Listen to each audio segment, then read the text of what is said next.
നമസ്കാരം. STV ന്യൂസിലേക്ക് സ്വാഗതം. ആദ്യം പ്രധാന വാർത്തകൾ. പാലക്കാട് മേപ്പറമ്പിൽ മകളെ ശല്യം ചെയ്തത് ചോദ്യം ചെയ്ത പിതാവിന്റെ ഓട്ടോറിക്ഷയ്ക്ക് തീയിട്ട കേസിലെ അറസ്റ്റിലായ യുവാക്കൾ റിമാൻഡിൽ. കേസിൽ അറസ്റ്റിലായത് മേപ്പറമ്പ് സ്വദേശി ആഷിഖ്, പിരിയാരി സ്വദേശി ഷഫീഖ് എന്നിവർ. പ്രതികൾ കത്തിച്ചത് മേപ്പറമ്പ് 2-ാം മൈൽ സ്വദേശി റഫീഖ് സൈനാറുടെ ഉപജീവന മാർഗമായ ഓട്ടോറിക്ഷ. ഷൊർണൂർ സർക്കാർ ആശുപത്രി തെരുവുനായ്ക്കളുടെ താവളമായി. അധികൃതർക്ക് മൗനം. ആശുപത്രിയിലെത്തുന്ന രോഗികൾ ഭീതിയിൽ. സംസ്ഥാനത്ത് 5 മാസത്തിനകം ഡയപ്പർ, സാനിറ്ററി നാപ്കിൻ ഉൾപ്പെടെ മുഴുവൻ ഖരമാലിന്യം സംസ്കരിക്കാനുള്ള പ്ലാന്റുകൾ ആരംഭിക്കുമെന്ന് മന്ത്രി MP രാജേഷ്. സർക്കാർ നടപ്പാക്കുന്നത് കേരളത്തെ ശുചിത്വപൂർണ്ണമാക്കുന്ന പ്രവർത്തനങ്ങൾ. ഷൊർണൂർ നഗരസഭയുടെ മലിനജല ശുദ്ധീകരണ പ്ലാന്റ് പ്രവർത്തനം ആരംഭിച്ചു. വാണിയംകുളത്ത് അമിത വേഗതയിലെത്തിയ പിക്കപ്പ് വാൻ ഇടിച്ച ഡ്രൈവിംഗ് സ്കൂൾ പരിശീലകനായ യുവാവിന് ഗുരുതര പരിക്ക്. പിക്കപ്പ് ഡ്രൈവർ ഇറങ്ങിയോടി. തലയ്ക്ക് പരിക്കേറ്റ ഷൊർണൂർ മോഡൽ ഡ്രൈവിംഗ് സ്കൂൾ പരിശീലകൻ രാജിനെ തൃശൂർ മെഡിക്കൽ കോളേജ് ആശുപത്രിയിൽ പ്രവേശിപ്പിച്ചു. വാർത്തകൾ വിശദമായി. സംസ്ഥാനത്ത് ഡയപ്പർ, സാനിറ്ററി നാപ്കിൻ ഉൾപ്പെടെയുള്ള മുഴുവൻ ഖരമാലിന്യം സംസ്കരിക്കാനുള്ള പ്ലാന്റുകൾ 5 മാസത്തിനകം ആരംഭിക്കുമെന്ന് മന്ത്രി MP രാജേഷ്. ഷൊർണൂർ നഗരസഭയുടെ മലിനജല ശുദ്ധീകരണ പ്ലാന്റിൻ്റെ ഉദ്ഘാടനം നിർവഹിച്ച് സംസാരിക്കുകയായിരുന്നു മന്ത്രി. കേരളത്തെ മുഴുവൻ ശുചിത്വപൂർണ്ണമാക്കുന്ന പ്രവർത്തനങ്ങളാണ് സംസ്ഥാന സർക്കാർ നടപ്പാക്കുന്നതെന്നും മന്ത്രി പറഞ്ഞു. 2024-25 വാർഷിക പദ്ധതിയിൽ ഉൾപ്പെടുത്തി നഗരസഭയുടെയും ശുചിത്വ മിഷന്റെയും 1,10 ലക്ഷം രൂപ ഫണ്ട് വിനിയോഗിച്ചാണ് നഗരസഭയുടെ മലിനജല ശുദ്ധീകരണ പ്ലാന്റിന്റെ നിർമ്മാണം പൂർത്തീകരിച്ചത്. ഷൊർണൂർ ബസ് സ്റ്റാൻഡിനകത്ത് നിർമ്മിച്ച പ്ലാന്റിൽ പ്രതിദിനം 25,000 ലിറ്റർ മലിനജലം ശുദ്ധീകരിക്കാൻ കഴിയും. തദ്ദേശ സ്വയംഭരണ വകുപ്പ് മന്ത്രി MP രാജേഷ് പ്ലാന്റ് ഉദ്ഘാടനം ചെയ്തു. സംസ്ഥാനത്തെ ഡയപ്പർ, സാനിറ്ററി നാപ്കിൻ ഉൾപ്പെടെയുള്ള മുഴുവൻ ഖരമാലിന്യങ്ങളും സംസ്കരിക്കാനുള്ള പ്ലാന്റുകൾ 5 മാസത്തിനകം ആരംഭിക്കുമെന്ന് മന്ത്രി ഉദ്ഘാടന പ്രസംഗത്തിൽ പറഞ്ഞു. ദ്രവമാലിന്യം, കക്കൂസ് മാലിന്യം എന്നിവ സംസ്കരിക്കാനുള്ള പ്ലാന്റുകൾ സ്ഥാപിക്കുകയാണ് സർക്കാരിന്റെ അടുത്ത ലക്ഷ്യം. ഇത്തരം പ്ലാന്റുകൾ സ്ഥാപിക്കുന്നതിന് ജനങ്ങൾ അനുകൂല നിലപാട് സ്വീകരിക്കണമെന്നും മന്ത്രി കൂട്ടിച്ചേർത്തു. നമ്മൾ 2 കൊല്ലമായിട്ട് ശ്രമിക്കുകയാണ്. ആകെ 4-5 സ്ഥലത്തേ വന്നുള്ളൂ. അതുകൊണ്ട് ഇനി സർക്കാർ തന്നെ നേരിട്ട് സ്വകാര്യ പങ്കാളിത്തത്തോടുകൂടി പ്ലാന്റ് ആരംഭിക്കും. ഒരു ദിവസം 100 ടൺ ഡയപ്പറും സാനിറ്ററി വേസ്റ്റും സംസ്കരിക്കാനുള്ള സൗകര്യം കേരളത്തിലുണ്ട്. അത്ര ഇപ്പോൾ ആവശ്യമുള്ളൂ. ഭാവിയിൽ ആവശ്യം കൂടുകയാണെങ്കിൽ ഇതിന്റെ കപ്പാസിറ്റി കൂട്ടും. പിന്നെ പ്ലാസ്റ്റിക് അതീവ മാലിന്യങ്ങൾ ഇപ്പം 600 ടണ്ണാണ് കേരളത്തിൽ ഉണ്ടാവുന്നത്.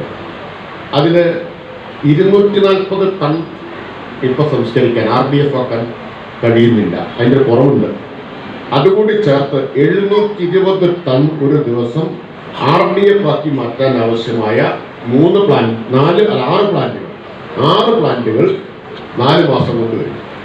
മാലിന്യം വലിച്ചെറിയുന്ന കാര്യത്തിൽ ജനങ്ങളുടെ മനോഭാവം ഇനിയും മാറ്റേണ്ടതുണ്ട്. മാലിന്യമുക്ത നവകേരളം പദ്ധതി ഉൾപ്പെടെ സർക്കാരും തദ്ദേശ സ്വയംഭരണ സ്ഥാപനങ്ങളും വിവിധ സംവിധാനങ്ങൾ ഒരുക്കി മുന്നോട്ട് വന്നതിന്റെ ഫലമായി കേരളത്തിലെ മാലിന്യ സംസ്കരണ രംഗത്ത് വലിയ മാറ്റങ്ങൾ ഉണ്ടായി. ശുചിത്വം കേരളത്തിന്റെ അജണ്ടയായി മാറിയെന്നും സർക്കാർ വന്നതിന് ശേഷം 32 പുതിയ സീവേജ് ട്രീറ്റ്മെന്റ് പ്ലാന്റുകളും 7 കക്കൂസ് മാലിന്യ സംസ്കരണ പ്ലാന്റുകളും സ്ഥാപിക്കാൻ കഴിഞ്ഞതായും മന്ത്രി പറഞ്ഞു. സ്വച്ഛ് സർവേഷനിൽ മികച്ച നേട്ടം കൈവരിക്കുന്നതിന് പ്രയത്നിച്ച നഗരസഭയിലെ വിവിധ ജീവനക്കാരെ ചടങ്ങിൽ മന്ത്രി അനുമോദിച്ചു. ES കൃഷ്ണൻ എഴുതിയ ഷൊർണൂർ ഇന്ന് പുസ്തകത്തിന്റെ പ്രകാശനവും മന്ത്രി നിർവഹിച്ചു. ചടങ്ങിൽ P മമ്മിക്കുട്ടി MLA അധ്യക്ഷത വഹിച്ചു. സെക്രട്ടറി PS രാജേഷ് റിപ്പോർട്ട് അവതരിപ്പിച്ചു. നഗരസഭാ ചെയർമാൻ MK ജയപ്രകാശ് സ്വാഗതം പറഞ്ഞ ചടങ്ങിൽ വൈസ് ചെയർപേഴ്സൺ P സിന്ധു, സ്ഥിരം സമിതി അധ്യക്ഷനായ SG Mukundan, V Fathimath, Farsana, K Krishnakumar, P Jisha, KM Lakshmanan, Sreekala Rajan, K Gopinathan, ശുചിത്വ മിഷൻ ജില്ലാ coordinator G Varun, EP Shiny, രാഷ്ട്രീയ പാർട്ടി പ്രതിനിധികൾ തുടങ്ങിയവർ സംസാരിച്ചു. News centre Shoranur. വാണിയംകുളത്ത് അമിതവേഗതയിലെത്തിയ പിക്കപ്പ് വാൻ ഇടിച്ച് ഡ്രൈവിംഗ് സ്കൂൾ പരിശീലകനായ യുവാവിന് ഗുരുതരമായി പരിക്കേറ്റു. ഷൊർണൂർ മോഡൽ ഡ്രൈവിംഗ് സ്കൂളിലെ പരിശീലകനായ കളത്തിൽ തൊടി രാജനാണ് തലയ്ക്ക് സാരമായി പരിക്കേറ്റത്. പരിശീലനത്തിനായി പോകുന്നതിനിടെ വാണിയംകുളം ബാങ്കിന് സമീപത്തെ ചായക്കടയിൽ നിന്ന് ചായ കുടിച്ച ശേഷം റോഡിലേക്ക് ഇറങ്ങുന്നതിനിടയിലാണ് അമിത വേഗതയിലെത്തിയ പിക്കപ്പ് വാൻ രാജനെ ഇടിച്ചത്. പിക്കപ്പിനുള്ളിൽ ഉണ്ടായിരുന്ന ഡ്രൈവർ ഇറങ്ങിയോടി. യുവാവിനെ ഇടിച്ച പിക്കപ്പ് വാഹനം തൊട്ടടുത്തുള്ള ഇലക്ട്രിക് പോസ്റ്റിൽ ഇടിച്ചാണ് നിന്നത്. ഇലക്ട്രിക് പോസ്റ്റ് മുറിഞ്ഞു. രാവിലെ 6 മണിയോടെയാണ് സംഭവം. രാജനെ ആദ്യം വാണിയംകുളത്തെ സ്വകാര്യ ആശുപത്രിയിലും പിന്നീട് തൃശൂർ മെഡിക്കൽ കോളേജിലും പ്രവേശിപ്പിച്ചു. News bureau, Ottapalam. 15-കാരിയായ മകളെ ശല്യം ചെയ്ത് ചോദ്യം ചെയ്ത പിതാവിൻ്റെ ഓട്ടോറിക്ഷ കത്തിച്ച സംഭവത്തിൽ പോലീസ് അറസ്റ്റ് ചെയ്ത പ്രതികളെ റിമാൻഡ് ചെയ്തു. പാലക്കാട് മേപ്പറമ്പ് ഇന്ദിരാകുന്ന് സ്വദേശി 28 വയസ്സുള്ള ആഷിഫ്, പിരിയാരി പള്ളിക്കുളം സ്വദേശി 27 വയസ്സുള്ള ഷഫീഖ് എന്നിവർ കഴിഞ്ഞ ദിവസം തന്നെ പോലീസിൻ്റെ പിടിയിലായിരുന്നു. ഓട്ടോ ഡ്രൈവർ അസൈനാരുടെ വിദ്യാർത്ഥിനിയായ മകളെ പ്രതികൾ ശല്യം ചെയ്യുന്നത് പതിവായിരുന്നു. കഴിഞ്ഞ ഒരു മാസക്കാലമായി സ്കൂളിലേക്കും ട്യൂഷനും പോകാനും കഴിയാത്ത സ്ഥിതിയായിരുന്നു. മകൾ പിതാവിനോട് പരാതി പറയുകയും പിതാവ് ആഷിഫിനെ ചോദ്യം ചെയ്യുകയും ചെയ്തതാണ് വീട്ടുമുറ്റത്ത് നിർത്തിയിട്ടിരുന്ന ഓട്ടോറിക്ഷ കത്തിക്കലിൽ കലാശിച്ചത്. പോലീസിൽ പരാതി നൽകുമെന്ന പിതാവിന്റെ മുന്നറിയിപ്പിൽ പ്രകോപിതനായ ആഷിഫ് സുഹൃത്ത് ഷഫീഖുമായി ചേർന്ന് പെട്രോൾ ഒഴിച്ച് ഓട്ടോറിക്ഷ കത്തിക്കുകയായിരുന്നു. ടൗൺ നോർത്ത് പോലീസ് സ്ഥലത്തെത്തി തെളിവുകൾ ശേഖരിച്ചതിന് ശേഷമാണ് പ്രതികളെ കോടതിയിൽ ഹാജരാക്കിയത്. ഇരുവരെയും റിമാൻഡ് ചെയ്തു. ഓട്ടോറിക്ഷ കത്തിച്ചതോടെ ഉപജീവനമാർഗമില്ലാതായ അവസ്ഥയിലാണ് റഫീഖ്. പ്രതിയുടെ ഭീഷണി നിലനിൽക്കുന്നതുകൊണ്ട് മകളെ സഹോദരന്റെ വീട്ടിലാക്കിയിരിക്കുകയാണ് ഈ പിതാവ്. അപ്പോഴാണ് നമ്മൾ ഇന്നലെ അവിടെ പോയി നിന്നത്. എന്താ സംഭവം അറിയണേ, ജോലി കഴിഞ്ഞ് വരുമ്പോൾ അതിന് നിന്നതാണ്. അപ്പോൾ അവിടെ നോക്കുന്ന സമയത്ത് എന്താണെന്ന് വെച്ചാൽ ഈ പയ്യൻ അവിടെ വന്ന് നിൽക്കുന്നുണ്ടായിരുന്നു. 30 വയസ്സുണ്ടാവും എനിക്ക്. അത് കഴിഞ്ഞ് മോളുടെ കൂട്ടുകാർ അവർ ട്യൂഷൻ അങ്ങോട്ട് പോയ സമയത്ത് ഈ പയ്യൻ ഇതേമാതിരി ക്രോസ് ഇട്ട് അങ്ങോട്ട് പോകുമ്പോൾ ഞാൻ ഈ പിന്നാലെ പോയിട്ട് ചോദിച്ചാണ്, എന്താ നീ ചെയ്യുന്നത്, നീക്ക് എന്താ ഈ കുട്ടികളെ തടയേണ്ട ആവശ്യം കുട്ടികളുടെ ഇതെന്ന് പറഞ്ഞപ്പോൾ അത് എൻ്റെ പെങ്ങളുടെ മകളാണെന്നൊക്കെ അവ ആദ്യം പറഞ്ഞു. അപ്പോൾ ഞാൻ പറഞ്ഞു, എൻ്റെ മോൾ എങ്ങനെയാണ് എൻ്റെ പെങ്ങളുടെ മകളാകുക, അത് എൻ്റെ മോളല്ലേ എന്ന് പറഞ്ഞപ്പോൾ ഇല്ല ആള് മാറിയതാണ്, അങ്ങനെയാണ് ഇങ്ങനെയാണെന്ന് പറഞ്ഞിട്ട് അന്ന് പോയി. ഞാൻ പറഞ്ഞു ഇനി ഇങ്ങനെ സംഭവിക്കണമെങ്കിൽ ഞാൻ സ്റ്റേഷനിൽ പരാതി കൊടുക്കുമ്പോൾ അതിൻ്റെ ഫോട്ടോ എടുത്തിട്ടുണ്ടായിരുന്നു. അത് കഴിഞ്ഞ് നമ്മൾ വന്നു, അവനും അവൻ്റെ അവിടേക്ക് പോയി വെല്ലുവിളിച്ചിട്ട് പോയി. പിന്നെ രാത്രി ഒരു 12 മണി ആയിരിക്കുന്ന സമയത്താണ് തന്നെ രാത്രി 12 മണിയാകുമ്പോൾ വന്നിട്ട് ഉപജീവന മാർഗമാണിത്. ഇതിലാണ് ഇപ്പൊ നമ്മൾ സ്കൂൾ ട്രിപ്പ് കാര്യങ്ങൾ അതുകൊണ്ടാണ് ജീവിക്കുന്നത്. News bureau, Palakkad. പറളിയിൽ ഗൃഹനാഥൻ ട്രെയിനിന് മുന്നിൽ ചാടി ആത്മഹത്യ ചെയ്ത് അയൽക്കാരൻ്റെ ഭീഷണിയെ തുടർന്നെന്ന് ബന്ധുക്കൾ. പറളി കമ്പ ചേതംപുരം വീട്ടിൽ 51 വയസ്സുള്ള KC മണിയാണ് ട്രെയിൻ തട്ടി മരിച്ച നിലയിൽ കണ്ടെത്തിയത്. ബന്ധുക്കളായ ഇരു വീട്ടുകാരും തമ്മിൽ കാലങ്ങളായി വഴിത്തർക്കമുള്ളതായി നാട്ടുകാരും പറയുന്നു. പറളി കമ്പയിൽ ഗൃഹനാഥൻ ട്രെയിനിന് മുന്നിൽ ചാടി ആത്മഹത്യ ചെയ്തത് അയൽവാസിയുമായുള്ള വഴിത്തർക്കത്തെ തുടർന്നെന്നാണ് ബന്ധുക്കളുടെ ആരോപണം. കമ്പ ചേതംപുര 51 വയസ്സുള്ള KC മണിയാണ് ശനിയാഴ്ച രാത്രി തേനൂരിന് സമീപം ട്രെയിൻ തട്ടി മരിച്ച നിലയിൽ കണ്ടത്. അയൽവാസി വഴി തടഞ്ഞു കെട്ടിയെന്ന് പറയുന്ന മതിൽ പൊളിച്ചു മാറ്റാതെ മൃതദേഹം വീട്ടിലേക്ക് കയറ്റില്ലെന്ന് നാട്ടുകാരും ബന്ധുക്കളും ഉറച്ചു നിന്നതോടെ സ്ഥലത്ത് സംഘർഷാവസ്ഥയായി. തുടർന്ന് മങ്കര പോലീസ് അധികൃതരുടെ സാന്നിധ്യത്തിൽ മതിൽ പൊളിച്ചു മാറ്റിയ ശേഷമാണ് മൃതദേഹം വീട്ടിലേക്ക് കയറ്റിയത്. ബന്ധുക്കളായ ഇരു വീട്ടുകാരും തമ്മിൽ കാലങ്ങളായി വഴിതർക്കമുണ്ടെന്ന് നാട്ടുകാർ പറഞ്ഞു. വഴി വില്ലേജ് രേഖകളിലുണ്ടെന്നും തർക്കത്തെ തുടർന്ന് റവന്യൂ അധികൃതരെത്തി ഇത് തിട്ടപ്പെടുത്തിയതുമാണെന്നാണ് പറയുന്നത്. 46 കുടുംബങ്ങൾക്കും കുടുംബക്ഷേത്രത്തിനും അവകാശപ്പെട്ട വഴി ഒരു വ്യക്തി കൈവശപ്പെടുത്തിയെന്ന് പരാതിക്കാർ ആരോപിക്കുന്നു. കൂടാതെ ആരോപണ വിധേയനായ വ്യക്തി മണികണ്ഠന് വീടിനു നേരെ നിരീക്ഷണ ക്യാമറ സ്ഥാപിച്ചതും തർക്കത്തിനിടയാക്കിയിരുന്നു. തൻ്റെയും കുടുംബത്തിൻ്റെയും സ്വകാര്യത ഹനിക്കുന്ന രീതിയിൽ ക്യാമറ വെച്ചുവെന്ന മണികണ്ഠൻ്റെ പരാതിയിൽ മങ്കര പോലീസ് സംഘം കഴിഞ്ഞ ദിവസം സ്ഥലത്തെത്തി പരിശോധന നടത്തിയിരുന്നു. ഭാര്യ ബിന്ദു, മക്കൾ മിഥുൻ ദാസ്, മിബിൻ ദാസ്. News bureau, Kottayi. ഷൊർണൂർ സർക്കാർ ആശുപത്രി തെരുവ് നായ്ക്കളുടെ വിഹാര കേന്ദ്രമാണെന്ന് പരാതി. ആശുപത്രിയിലെത്തുന്നവർക്ക് നായ്ക്കൾ വലിയ ഭീഷണിയാണ് ഉയർത്തുന്നത്. ആശുപത്രിയിലെത്തുന്നവരെ ഭീതിയിലാക്കി തെരുവ് നായ്ക്കൾ വിലസുകയാണിവിടെ. OP കൗണ്ടറിന് സമീപമാണ് നായ്ക്കളുടെ ഉറക്കം. അധികാരികൾക്ക് പലതവണ പരാതി നൽകിയിട്ടും ആശുപത്രി മുറ്റത്തു നിന്ന് നായ്ക്കളെ മാറ്റാൻ ഒരു നടപടിയും ഉണ്ടാകുന്നില്ലെന്ന് വ്യാപക പരാതിയുണ്ട്. ABC സെന്ററിൽ വന്ധ്യംകരണത്തിനു ശേഷം ഈ ഭാഗത്ത് നായ്ക്കളെ തുറന്നുവിട്ടതായും ആക്ഷേപമുയരുന്നുണ്ട്. ആശുപത്രിയിലെത്തുന്ന രോഗികൾ കടുത്ത ഭീതിയിലാണിപ്പോൾ. രോഗവുമായി ആശുപത്രിയിലെത്തി നായ്ക്കളുടെ കടിയേറ്റ് മടങ്ങേണ്ടി വരുന്ന അവസ്ഥയുണ്ടാകുമെന്ന സംശയത്തിലാണ് രോഗികൾ. ആശുപത്രി പ്രവർത്തനം സംബന്ധിച്ച് പലവിധ പരാതികൾ നിലനിൽക്കെ തെരുവ് നായ്ക്കളുടെ സാന്നിധ്യം കൂടിയായതോടെ വലിയ രീതിയിലുള്ള വിമർശനമാണ് അധികാരികൾക്കെതിരെ ഉയരുന്നത്. News centre, Shoranur. Shoranur saint Antony's ദേവാലയത്തിൽ ഗ്രാൻഡ് പേരൻറ്റ്സ് ഡേ ആഘോഷിച്ചു.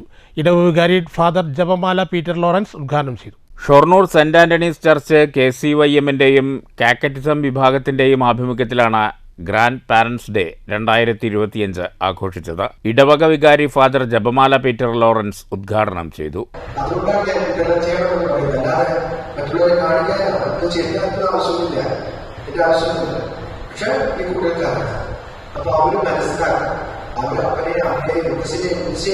എല്ലാവരെയും ബഹുമാനിക്കും സ്നേഹിക്കും പുറപ്പെടുന്ന ചെയ്തു. അതാണ് ആവശ്യം. അപ്പോൾ ഈ നല്ല സുഖത്തില് വീണ്ടും എല്ലാവർക്കും സ്വാഗതം ചെയ്യുകയാണ്.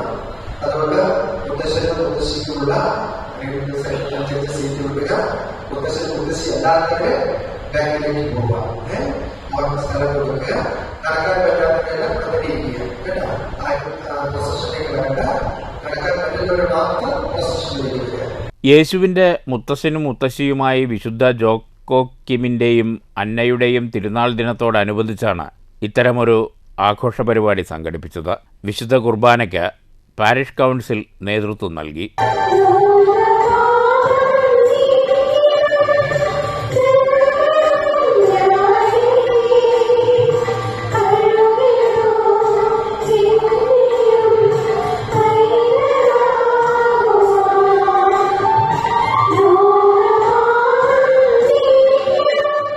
KCYM മേഖലാ പ്രസിഡന്റ് സോനു ജസ്റ്റിൻ, കാറ്റക്കിസം പ്രധാനാധ്യാപിക sister Maria Jessa, sister Rini Maria, Vincent George എന്നിവർ സംസാരിച്ചു. സൺഡേ സ്കൂൾ വിദ്യാർത്ഥികൾ സ്വാഗത നൃത്തം നടത്തി. യുവാക്കൾ ആശംസാപത്രം മുത്തശ്ശന്മാർക്ക് നൽകി ആദരിച്ചു. ഫാദർ ജപമാല പീറ്റർ ലോറൻസ് ഇടവകയ്ക്കു വേണ്ടി സ്നേഹോപഹാരം നൽകി. പ്രാർത്ഥനയോടെയാണ് ചടങ്ങിന് സമാപനമായത്. News centre, Shoranur. Palakkad taluk NSS യൂണിയന്റെ രാമായണ മാസാചരണ പരിപാടികൾ ഭക്തി നിർഭരം. വിവിധ പരിപാടികളുടെ ഉദ്ഘാടനം taluk union president KK Menon നിർവഹിച്ചു. Taluk NSS union vice president K Sivanandan അധ്യക്ഷത വഹിച്ചു. രാമായണ പഠനത്തിന്റെ കാലിക പ്രസക്തി എന്ന വിഷയത്തെ ആസ്പദമാക്കി AM പ്രഭാകരൻ നായർ പ്രഭാഷണം നടത്തി. യൂണിയൻ സെക്രട്ടറി N കൃഷ്ണകുമാർ, ആധ്യാത്മിക വിഭാഗം coordinator Somasundaran master, Nenmara NSS college assistant professor doctor Suja, NSS inspector KS Ashok Kumar, union ഭാരവാഹികളായ R Sreekumar, P Santhosh Kumar, Mohandas Palatt, V Rajmohan, C Karunakaranunni, A Aji, KP Rajagopal തുടങ്ങിയവർ സംസാരിച്ചു. നമ്മുടെ ഗീതാ പ്രവർത്തനം, ഗീതയുടെ മഹാത്മ്യം, ഗീത സമകാലിക ജീവിതത്തിൽ വേണ്ടതായ കാര്യങ്ങളെക്കുറിച്ച്, ഗീതയെക്കുറിച്ചുള്ള അറിവ് കൊടുക്കുന്നതിന് വേണ്ടിയുള്ള നമ്മുടെ പ്രവർത്തനം നമ്മൾ ആരംഭിക്കുകയാണ്. ഇന്ന് പാരായണം കഴിയുമ്പോൾ എല്ലാവർക്കും ഒരു പുസ്തകം ഗീതയുടെ തന്നുകൊണ്ടാണ് നമ്മളിതിൻ്റെ പ്രവർത്തനം നടത്തുന്നത്. ആ ഗീതാ പുസ്തകം സ്വാമി ചിന്മയാനന്ദ സ്വാമി, ഗീതയുടെ പ്രചാരകനായ ലോകമാകെ പ്രചരിപ്പിച്ച ചിന്മയാനന്ദ സ്വാമി അദ്ദേഹത്തിൻ്റെ വ്യാഖ്യാനമടങ്ങുന്ന ചിന്മയ ഗ്രൂപ്പ് ഇറക്കുന്ന പുസ്തകമാണ് എല്ലാവർക്കും ഇന്ന് തരുന്നത്. 3 ഗ്രൂപ്പുകളായി രാമായണ പാരായണ മത്സരം നടന്നു. 10 വയസ്സ് മുതൽ 20 വയസ്സുവരെയുള്ളവരുടെ വിഭാഗത്തിൽ നിവേദ്യ K കുമാർ എടത്തറ 1ാം സ്ഥാനം നേടി. 21 വയസ്സ് മുതൽ 45 വയസ്സുവരെയുള്ളവരുടെ വിഭാഗത്തിൽ തേനൂർ സ്വദേശിനി അനഘാജി നായർക്കാണ് 1ാം സ്ഥാനം. 45 വയസ്സിന് മുകളിലുള്ള വിഭാഗം 1ാം സ്ഥാനം കുന്നത്തൂർമേട് സ്വദേശിനി പുഷ്പവല്ലി നമ്പ്യാർക്ക് ലഭിച്ചു. പങ്കെടുത്ത 70ഓളം പേർക്ക് ഭഗവത്ഗീത സമ്മാനമായി നൽകി. വിജയികൾക്ക് സമുദായാചാര്യൻ മന്നത്ത് പത്മനാഭൻ്റെ ഫ്രെയിം ചെയ്ത ചിത്രമാണ് സമ്മാനമായി നൽകിയത്. News bureau, Palakkad. അഖില ഭാരതീയ പൂർവ്വ സൈനിക സേവാ പരിഷത്ത് പട്ടാമ്പി താലൂക്ക് ജനറൽ ബോഡി യോഗവും കുടുംബസംഘവും പട്ടാമ്പി ഫിഷാരീസ് ഓഡിറ്റോറിയത്തിൽ നടന്നു. RSS കണ്ട് സംഘചാലക് VV രവീന്ദ്രനാഥ് ഉദ്ഘാടനം ചെയ്തു.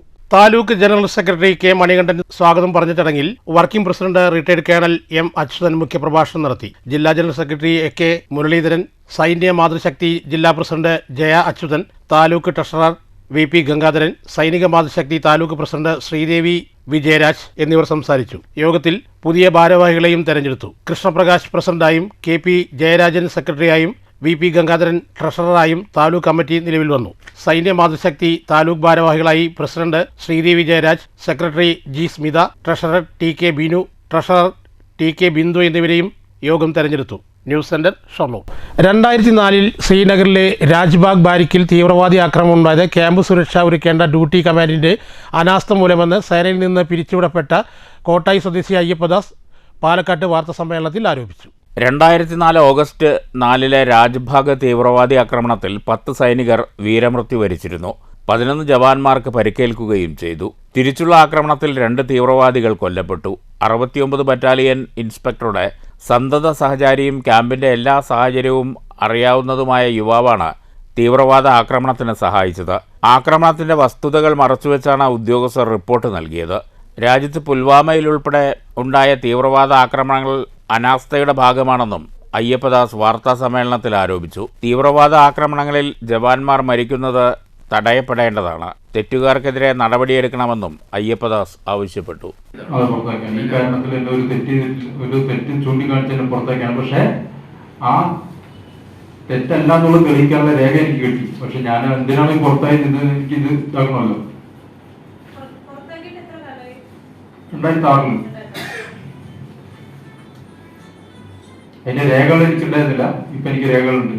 ഞാൻ തെറ്റുകാരനെല്ലാം തെളിയിക്കാനുള്ള രേഖ എൻ്റെ കയ്യിലുണ്ട്. പക്ഷെ എനിക്ക് ഇത് തെളിയിച്ചിട്ട് ഞാൻ കയറുന്നു. ഇത് കുറ്റകൃത്യങ്ങൾ ചെയ്തവർക്ക് വേണ്ടി ഇന്ത്യയുടെ ഖജനാവിന് കോടികളുടെ നഷ്ടം ഉണ്ടാക്കിയ സംഭവം. ഒരു ജവാൻ ഒരു കാരണവുമില്ലാതെ മരിക്കുക എന്ന് പറഞ്ഞു കഴിഞ്ഞാൽ നമ്മുടെ രാജ്യത്തിന്റെ ഏറ്റവും വലിയൊരു ഇതാണ്. ഞാൻ അവിടെ ആ ബറ്റാലിയനിൽ ജോലി ചെയ്തൊരു വ്യക്തിയാണ്. ഒന്ന് പറഞ്ഞാൽ നമ്മുടെ സുഖങ്ങളൊന്നും അറിയില്ല. നിങ്ങൾക്ക് എന്ത് വേണം ചോദിക്കാം, ഞാൻ പറയും. News bureau, Palakkad. ചരമം. കോട്ടായി വരോട് കുളങ്കര വെള്ളാട്ട് ശ്രീകൃഷ്ണ നിവാസിൽ പരേതനായ സദാനന്ദൻ നായരുടെ ഭാര്യ വിദ്യാവതി അമ്മ നിര്യാതയായി. 90 വയസ്സായിരുന്നു. മക്കൾ കൽപ്പകവല്ലി, മോഹനകൃഷ്ണൻ. സംസ്കാരം ഐവറോടത്തിൽ നടന്നു. പ്രധാന വാർത്തകൾ ഒരിക്കൽ കൂടി. പാലക്കാട് മേപ്പറമ്പിൽ മകളെ ശല്യം ചെയ്തത് ചോദ്യം ചെയ്ത പിതാവിന്റെ ഓട്ടോറിക്ഷയ്ക്ക് തീയിട്ട കേസിലെ അറസ്റ്റിലായ യുവാക്കൾ റിമാൻഡിൽ. കേസിൽ അറസ്റ്റിലായത് മേപ്പറമ്പ് സ്വദേശി ആഷിഖ്, പിരിയാരി സ്വദേശി ഷഫീഖ് എന്നിവർ. പ്രതികൾ കത്തിച്ചത് മേപ്പറമ്പ് 2-ാം മൈൽ സ്വദേശി റഫീഖ് സൈനാറുടെ ഉപജീവന മാർഗമായ ഓട്ടോറിക്ഷ. ഷൊർണൂർ സർക്കാർ ആശുപത്രി തെരുവുനായ്ക്കളുടെ താവളമായി. അധികൃതർക്ക് മൗനം. ആശുപത്രിയിലെത്തുന്ന രോഗികൾ ഭീതിയിൽ. സംസ്ഥാനത്ത് 5 മാസത്തിനകം ഡയപ്പർ, സാനിറ്ററി നാപ്കിൻ ഉൾപ്പെടെ മുഴുവൻ ഖരമാലിന്യം സംസ്കരിക്കാനുള്ള പ്ലാന്റുകൾ ആരംഭിക്കുമെന്ന് മന്ത്രി എം പി രാജേഷ്. സർക്കാർ നടപ്പാക്കുന്നത് കേരളത്തെ ശുചിത്വപൂർണ്ണമാക്കുന്ന പ്രവർത്തനങ്ങൾ. ഷൊർണൂർ നഗരസഭയുടെ മലിനജല ശുദ്ധീകരണ പ്ലാന്റ് പ്രവർത്തനം ആരംഭിച്ചു. വാണിയംകുളത്ത് അമിത വേഗതയിലെത്തിയ പിക്കപ്പ് വാൻ ഇടിച്ച ഡ്രൈവിംഗ് സ്കൂൾ പരിശീലകനായ യുവാവിന് ഗുരുതര പരിക്ക്. പിക്കപ്പ് ഡ്രൈവർ ഇറങ്ങിയോടി. തലയ്ക്ക് പരിക്കേറ്റ ഷൊർണൂർ മോഡൽ ഡ്രൈവിംഗ് സ്കൂൾ പരിശീലകൻ രാജിനെ തൃശൂർ മെഡിക്കൽ കോളേജ് ആശുപത്രിയിൽ പ്രവേശിപ്പിച്ചു. ഈ വാർത്താ ബുള്ളറ്റിൻ ഇവിടെ അവസാനിക്കുന്നു. നമസ്കാരം.